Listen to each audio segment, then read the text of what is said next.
কেমন আছেন সবাই? ভালো আচ্ছা, আপনাদের একটা প্রশ্ন করব। আপনারা কি ত্রিপুরা? ত্রিপুরা আচ্ছা, আপনাদের একটা প্রশ্ন করতে চাই। হ্যাঁ, সেটা হচ্ছে আপনারা তো জানেন যে ত্রিপুরা বড় একটা ইতিহাস আছে।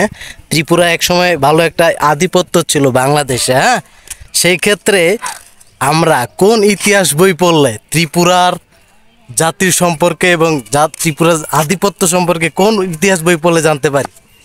জানেন কি? না না জানা নাই না?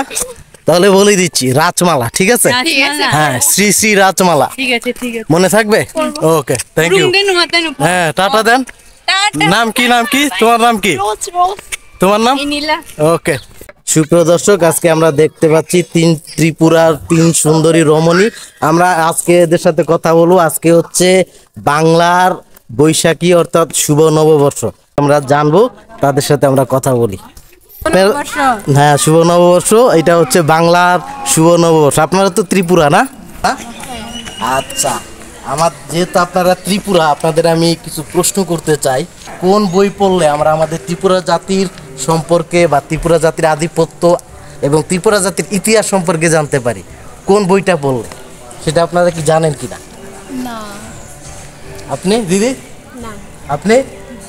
আচ্ছা, বইটা হবে রাজমালা, শ্রী শ্রী রাজমালা। এটা 6টি খণ্ডে বিভক্ত আছে। বিশেষ করে যারা ইন্ডিয়ার ত্রিপুরা রয়েছেন তারা ভালো করে জানবেন, শ্রী শ্রী রাজমালা নামে একটি বই আছে।